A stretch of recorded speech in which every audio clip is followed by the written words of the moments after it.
सभी को नमस्कार।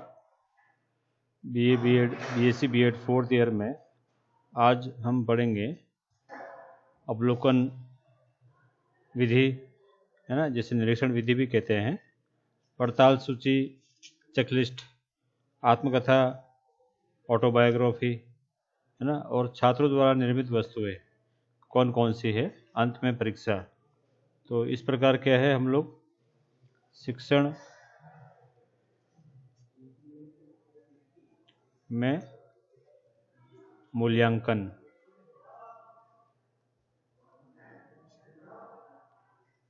है ना, के उपकरण कह सकते हो, आप विधियां कह सकते हो, वह विधियां।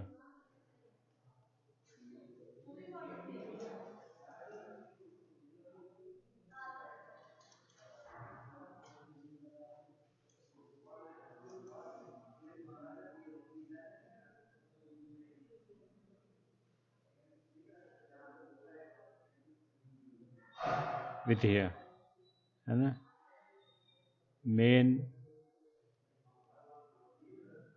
Techniques and tools of evaluation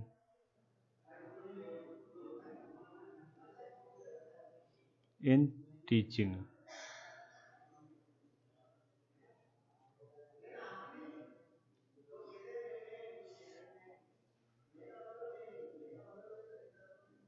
अवलोकन व निरीक्षण।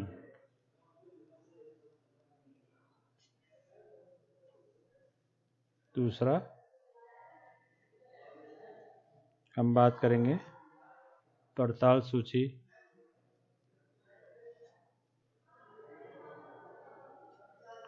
चेकिंग लिस्ट कहते हैं या चेकलिस्ट कहते हैं।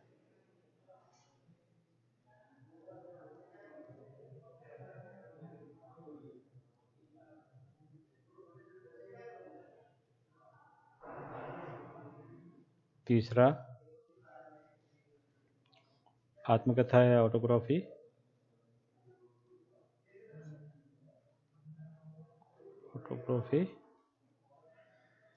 संक्षिप्त रूप में हम बात करेंगे,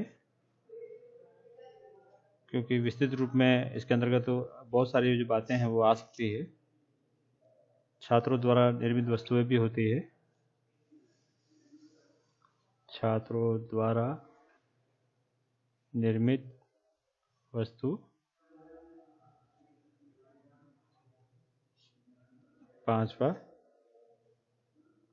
अभिलेख, जिसमें अभी हमने पिछली कक्षा में चर्चा करी थी, एक बार पुनः इस पर बात कर लेंगे। अभिलेख किस प्रकार के होते हैं, और परीक्षा, है ना,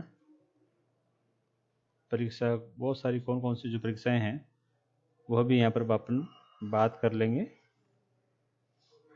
इसके जो 3 रूप है, मौखिक परीक्षा, लिखित परीक्षा और प्रायोगिक परीक्षा। मुख्य रूप से जो है इसके 3 रूप होते हैं, ABCD। ठीक है, इसमें जो है वस्तुनिष्ठ, निबंधात्मक और वस्तुनिष्ठ हो जाती है वापस लिखित में।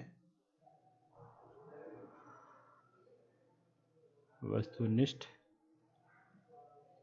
व निबंधात्मक, इसके बारे में चर्चा अपन पूर्व में कर चुके हैं, फिर भी मैं यहाँ पर एक बार यहाँ पर बताना चाहूँगा। इसमें छात्रों की डायरियाँ होती है अभिलेख में,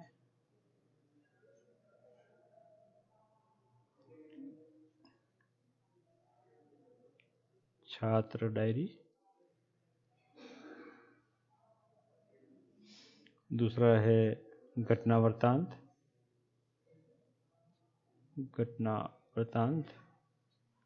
और तीसरा जो है यहाँ पर अभिलेख, जिसे संचित अभिलेख भी कहते हैं, है ना। चलिए आगे चलते हैं। अवलोकन व निरीक्षण। शैक्षिक मूल्यांकन में शिक्षक द्वारा शिक्षण लक्ष्यों के आधार पर अलग अलग उपकरणों एवं प्रविधियों का प्रयोग समय समय पर किया जाता रहा है ना।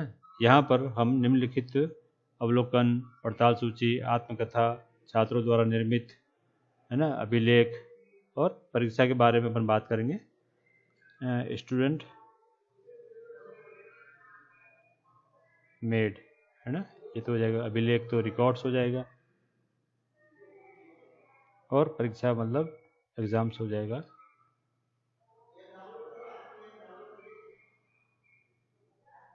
हाँ, एग्जामिनेशंस, है ना। चलिए, अवलोकन विधि या निरीक्षण विधि के नाम से भी पुकारा जाता है। अवलोकन को निरीक्षण विधि के नाम से भी जाना जाता है। यह मूल्यांकन की अत्यधिक प्राचीन विधि है। प्राचीन काल से ही इस विधि का प्रयोग बहुत अधिक किया जाता रहा है। इस विधि का उपयोग चिकित्सा तथा ज्योतिष क्षेत्र में विशेष रूप से किया जाता है ना। चिकित्सा व ज्योतिष विद्या में इसका प्रयोग किया जाता है। ये क्या है? अत्यधिक प्राचीन विधि कहलाती है।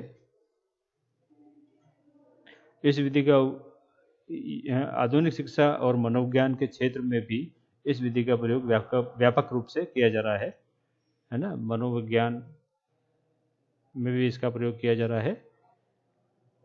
अवलोकन या निरीक्षण विधि में शिक्षक छात्रों को अवलोकन करके ही उनको समझने का प्रयास करते हैं, है ना। अवलोकन विधि, अवलोकन या निरीक्षण विधि में शिक्षक छात्रों का अवलोकन व निरीक्षण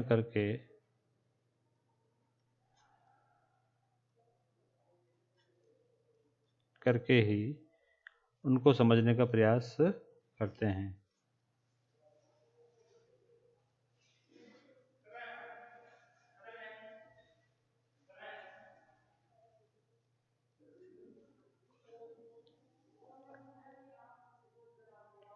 एस.पी. सुखिया ने निरीक्षण विधि व अवलोकन विधि के विषय में लिखा है कि इसके द्वारा छात्रों के व्यवहार, क्रियाओं, है ना, संवेगात्मक एवं बौद्धिक परिपक्वता तथा सामाजिक व्यवस्थापन आदि का निरीक्षण क्रमबद्ध एवं संग्रहबद्ध रूप से किया जाता है।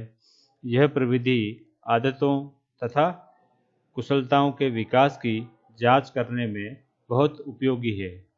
सतर्कता एवं नियमित रूप से किया गया निरीक्षण छात्रों के विषय में उपयुक्त निर्णय करने में बहुत सहायक होता है।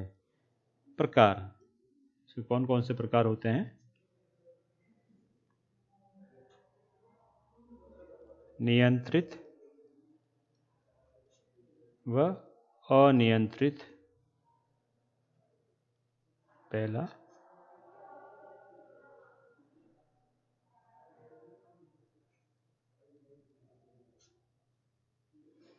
निरीक्षण, दूसरा बाह्य व स्वयं प्रेरित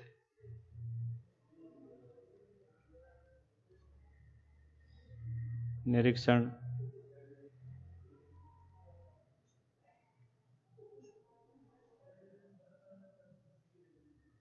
तीसरा निर्देशित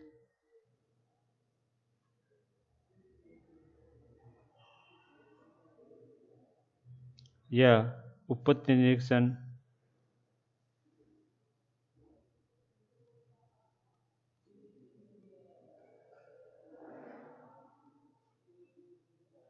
और चौथा प्रमापीकृत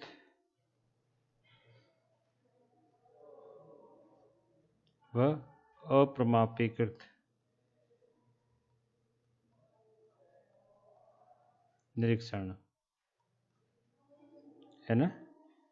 अगर हम अंग्रेजी में देखा जाए इसको कंट्रोल, इसके बारे में अपन भविष्य में इसके अंतर्गत पढ़ेंगे। आज यहीं पर ही इसको मैं समाप्त करना चाहूँगा। और अनकंट्रोल, बाह्य को क्या कहेंगे, external and internal.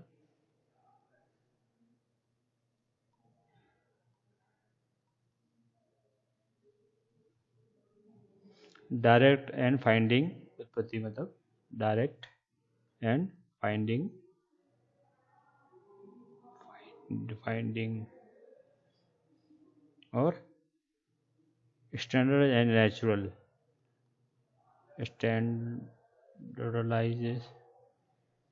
And natural. ये सभी निरीक्षण व के प्रकार है ना। इसके बारे में अपन और अधिक जानकारी प्राप्त करेंगे भविष्य में। दूसरा, पड़ताल या चेकलिस्ट। पड़ताल सूची या चेकलिस्ट प्रश्नावली की भांति ही व्यक्तिगत सूचना प्राप्त करने के लिए प्रयोग में लाई जाती है ना। तो इसमें ये तो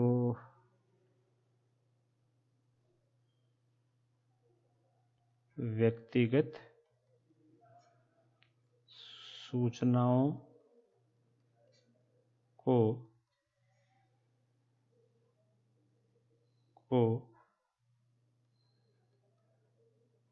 प्राप्त करने के लिए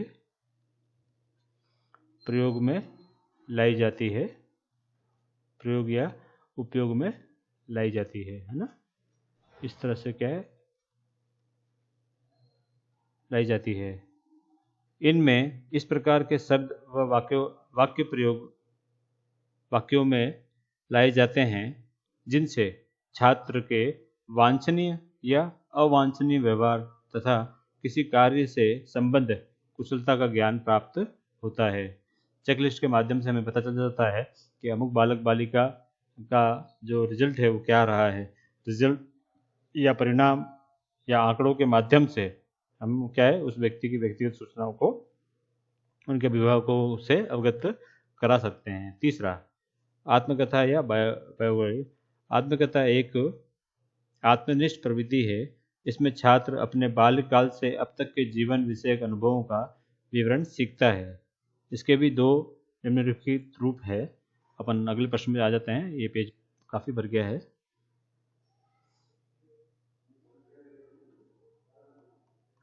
आत्मकथा, AU ऑटो बायोग्राफी, ठीक है। क्या है आत्मकथा? एक आत्मनिष्ठ प्रविधि है, टेक्निक है। इसमें छात्र अपने बाल्यकाल से अब तक जो भी उसका वहाँ पर काल रहा है, अब तक के जीवन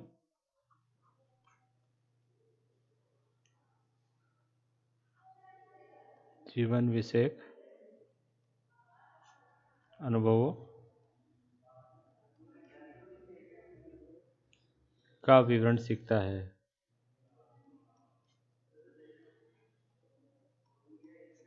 का विवरण सीखता है ना।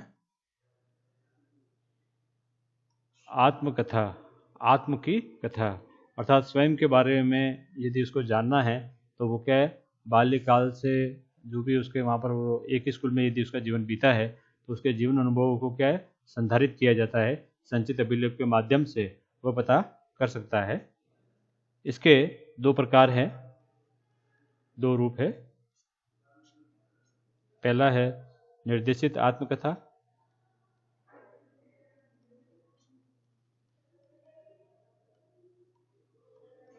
और दूसरा है व्यक्तिगत इतिहास,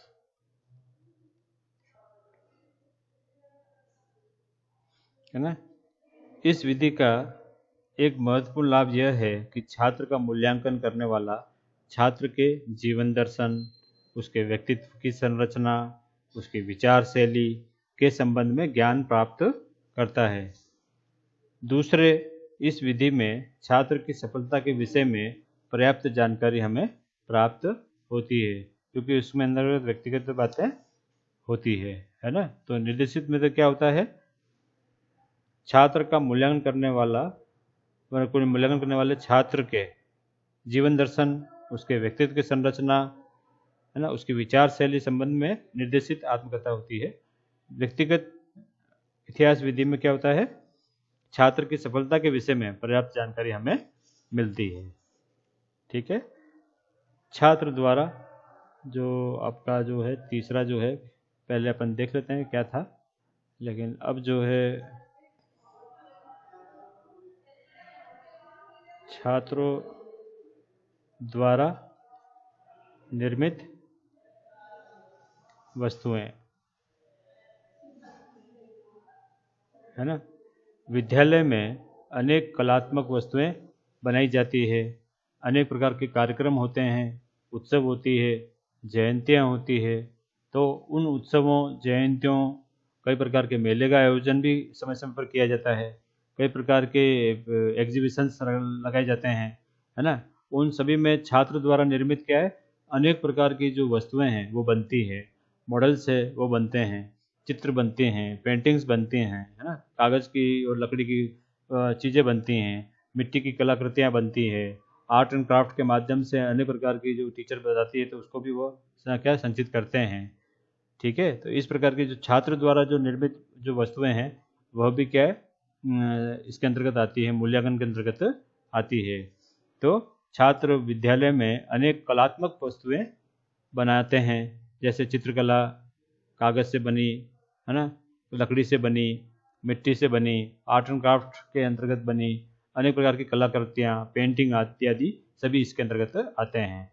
इन कलाकृतियों को देखकर छात्रों के व्यवहार के संबंध में जानकारी प्राप्त होती है ना। कलात्मक वस्तुओं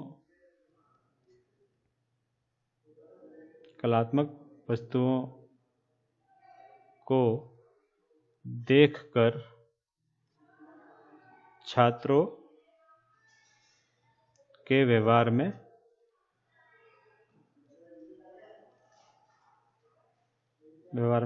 जानकारी प्राप्त होती है ना। बहुत सारी जो जानकारियाँ होती है वो इसी के माध्यम से हमें देखने को मिलती है। अगला जो है अभिलेख, है ना। अभिलेख के बारे में हमने पूर्व में चर्चा कर चुके थे, लेकिन यहाँ पर हम संक्षिप्त रूप में चर्चा कर सकते हैं। छात्रों की डायरियाँ, विवरण पत्र तथा संचित अभिलेखों द्वारा छात्रों की रुचियों, वृत्तियों व दृष्टिकोण तथा उनकी व्यक्तिगत व सामाजिक समस्याओं पर प्रकाश डाला जा सकता है।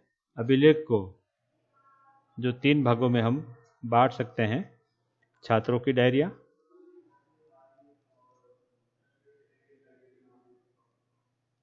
बी, ये सी है, ये ए है ना। छात्रों की डायरिया,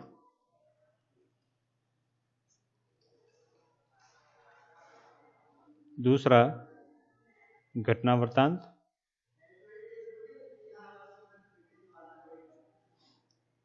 तीसरा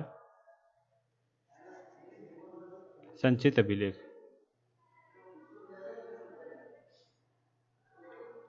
विद्यालयों में क्या है, ये तीनों प्रकार के अभिलेख आपको देखने को मिलते हैं। छात्रों की डायरियाँ, छात्रों की डायरियों से मूल्यांकन करने वालों को छात्रों की रुचियों, उनकी वृत्तियों, उनके अनेक प्रकार के जो दृष्टिकोण होते हैं, उनका रुझान, है ना, और छात्रों में उनकी जो कलाकृति, डायरी में उनकी जो छात्रों की जो कलाकृतियाँ होती है उसके संबंध में भी जानकारी प्राप्त होती है। तो छात्रों की डायरिया देखेंगे तो आपको मालूम चलेगा कि अमुक छात्र क्या है, बहुत ही अच्छा है और अमुक छात्र बहुत अच्छा नहीं है ना। तो यदि उनकी डायरियों को उनके अभिभावकों भी चेक करते हैं तो उनकी रुचियों, वृत्तियों, है ना, और भी जैसे मान लीजिए वो काव्य लेखन करते हैं या कहानी लेखन करते हैं या कोई संग्रह की प्रवृत्ति उनमें है, तो ये सभी इनसे मालूम चलता है। घटना वृत्तांत, घटना वृत्तांत निरीक्षण विधि का ही एक अंग है। इसके द्वारा छात्र के व्यक्तित्व का अध्ययन किया जाता है ना।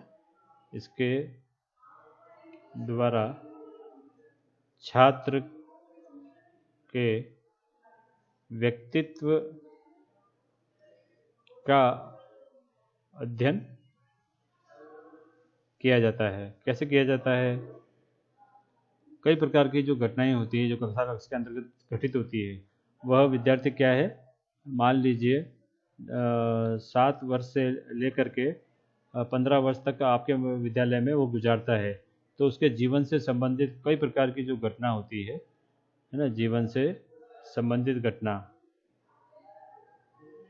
वो घटना जो है वो उसके अंतर्गत आती है। तो जीवन से संबंधित कई प्रकार की जो घटनाएं होती हैं वो घटना वृत्तांत के अंतर्गत आती है।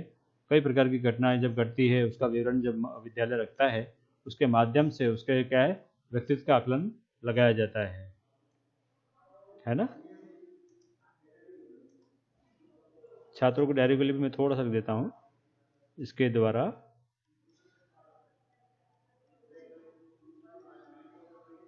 छात्र के रुझानों, वृत्तियों, रुचियों है ना, इत्यादि की जानकारी मिलती है। ठीक है। संचित अभिलेख किसी छात्र के जीवन की महत्वपूर्ण घटना का प्रतिवेदन ही घटना वृत्तांत कहलाता है। इसके अंतर्गत आता है ना। किसी छात्र के जीवन के महत्वपूर्ण घटना का प्रतिवेदन ही घटना वृत्तांत कहलाता है। प्रतिवेदन के रूप में उसको लिखा जाता है ना। इस प्रकार ऑर्थर जे जोन्स ने, जो बहुत बड़े मनोवैज्ञानिक हैं, लिखा था, कुछ निरीक्षण की गई घटनाओं का घटना स्थल पर ही वर्णन तथा संभावित महत्व के कारण उनका अभिलेख आकस्मिक निरीक्षण है। जब ये प्रतिवेदन एक साथ संग्रहित कर दिए जाते हैं तो वे घटना वृत्तांत अभिलेख के नाम से जाने जाते हैं। घटना वृत्तांत से छात्र के व्यक्तित्व का स्पष्ट ज्ञान हो जाता है तथा उसके व्यक्तित्व में निरंतर होते रहने वाले परिवर्तनों का ज्ञान भी होता है। दूसरे, इसमें शिक्षक का ध्यान पुस्तकीय ज्ञान से हटकर व्यक्तिगत छात्र की ओर आकर्षित भी होता है। घटना वृत्तांत परामर्शदाता के लिए भी बहुत ही उपयोगी है। इसके माध्यम से वह छात्र की समस्या को पहले से ही समझ जाता है और उसका निदान करने का वह प्रयास करता है। संचित अभिलेख संचित अभिलेख पत्र में छात्र का स्थायी विवरण होता है। अन्य शब्दों में इसे छात्र का शैक्षणिक इतिहास भी कहा जाता है। इसमें छात्र की दैनिक उपस्थिति, ज्ञानात्मक उपलब्धि, स्वास्थ्य तथा आचरण संबंधी जानकारियां भी समय समय पर हमें देखने को मिलती है। जैन वाट्स के शब्दों में कहा गया है, परीक्षा, प्रश्नावली, अवलोकन, साक्षात्कार, व्यक्तिगत अध्ययन आदि विभिन्न विधियों के माध्यम से भी प्राप्त छात्र से संबंधित सभी महत्वपूर्ण सूचनाओं को सारांश रूप में संकलित करना भी आलेख पत्र संग्रहित में इसके अंतर्गत आते हैं। संकलित अभिलेखों में संकलित और संचित अभिलेख क्या है? एक ही है। संकलित अभिलेख को ही संक्षिप्त अभिलेख भी कहते हैं, क्योंकि संक्षिप्त रूप में क्या इसकी रूपरेखा लिखी जाती है। संक्षिप्त अभिलेख, संक्षिप्त अभिलेख और संक्षिप्त अभिलेख, इसको शैक्षिक इतिहास अभिलेख भी कहते हैं, क्योंकि शैक्षिक की उन्नति के लिए इसका इतिहास यहाँ पर लिखा जाता है। संकलित अभिलेख छात्रों की व्यक्तिगत कठिनाइयों को बहुत ही सरलता से समझा सकते हैं तथा उनको दूर कर छात्रों के सर्वांगीण विकास में अपना सहयोग दे सकते हैं। इनसे छात्र को भी अपनी दुर्बलताओं का पता चलता है। वे अपने अभिलेख का अवलोकन कर समझ जाते हैं कि वे किस विषय में कमजोर हैं तथा किस विषय में भविष्य में वे विशेषज्ञ हो सकते हैं। परीक्षा अपन आगे चलते हैं।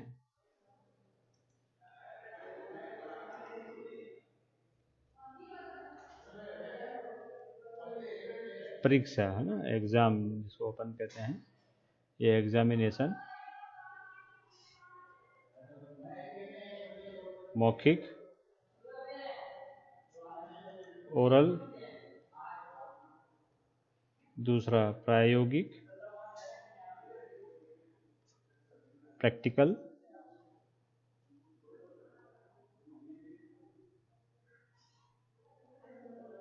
तीसरा क्या है, रिटन,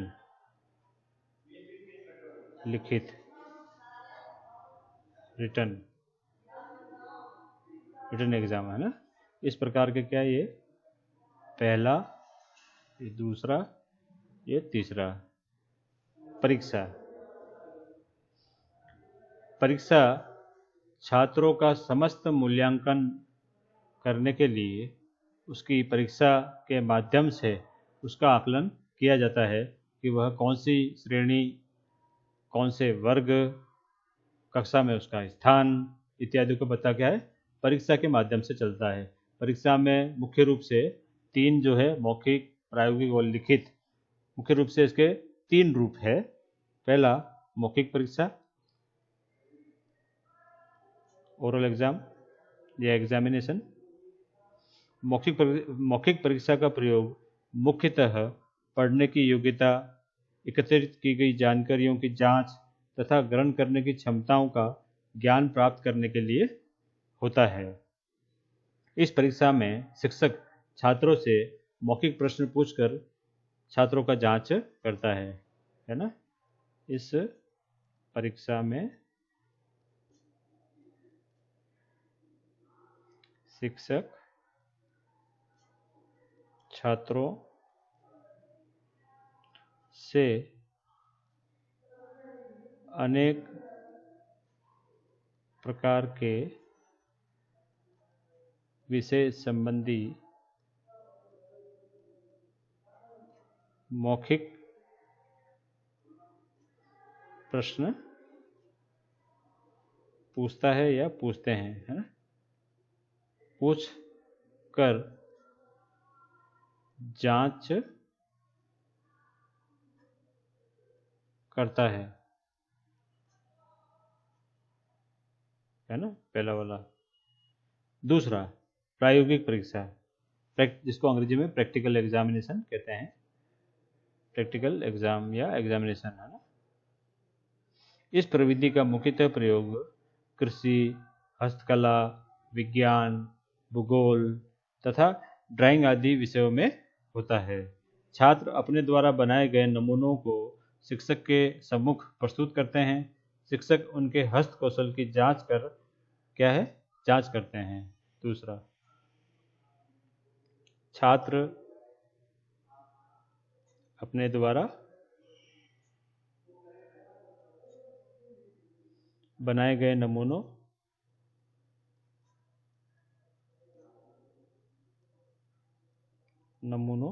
या वस्तुओं भी कर सकते हैं आप,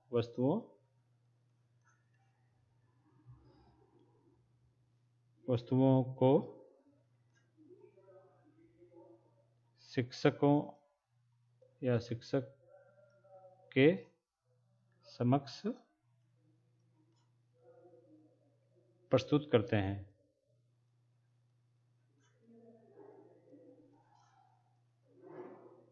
है ना, प्रस्तुत करते हैं। शिक्षक उनके द्वारा बनाए गए नमूनों का या नमूनों की जांच करके मूल्यांकन कार्य करते हैं, है ना। इस तरह से क्या है, इसका है। तीसरा, लिखित व प्रायोगिक परीक्षा। यह मूल्यांकन की सर्वाधिक प्रचलित विधि है। सर्वाधिक प्रचलित विधि है ना? किसकी है? मूल्यांकन की प्रचलित विधि है।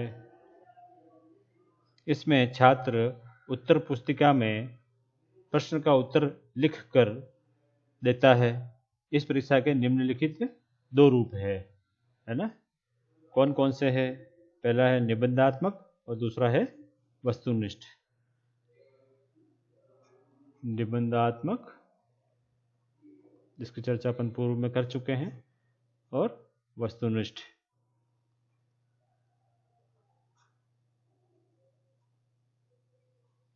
वस्तुनिष्ठ में भी 2 प्रकार की है। एक प्रमाणीकरण वस्तुनिष्ठ परीक्षा है, दूसरा अध्यापक निर्मित वस्तुनिष्ठ परीक्षा है। प्रमाणीकरण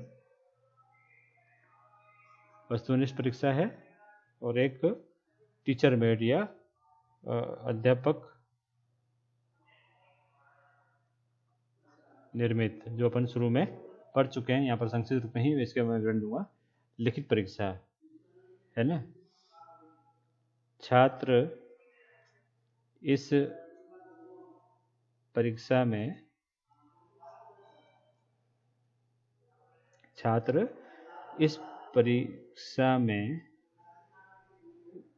उत्तर पुस्तिका में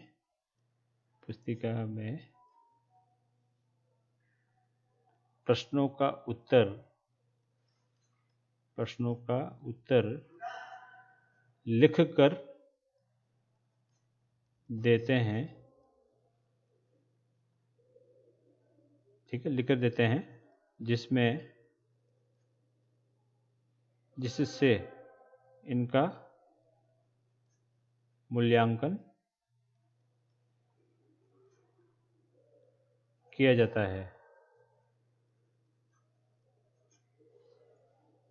है ना? इस परीक्षा में निबंधात्मक परीक्षा है ना? इसके जो 2 रूप है, इसके 2 है, निबंधात्मक, वस्तुनिष्ठ दूसरा। तीसरा क्या है आपका? लिखित परीक्षा।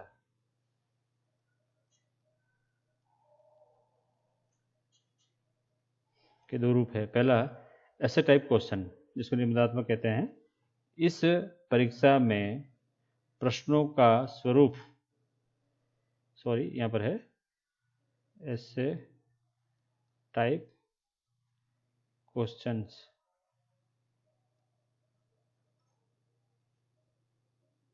इस परीक्षा में प्रश्नों का स्वरूप इस प्रकार निर्धारित किया जाता है कि उनके उत्तर निबंध के रूप के जैसे होते हैं। आधुनिक परीक्षा प्रणाली पूर्णतः निबंधात्मकता को लिए हुए है। यह परीक्षा परंपरागत स्वरूप पर होती है। वस्तुनिष्ठ, इस प्रविधि के माध्यम से छात्र द्वारा प्राप्त ज्ञान को वास्तविक रूप में कितना ग्रहण किया है, इसकी जांच होती है। वस्तुनिष्ठ परीक्षाएं पुनः 2 प्रकार की होती है। पहला प्रमाणीकृत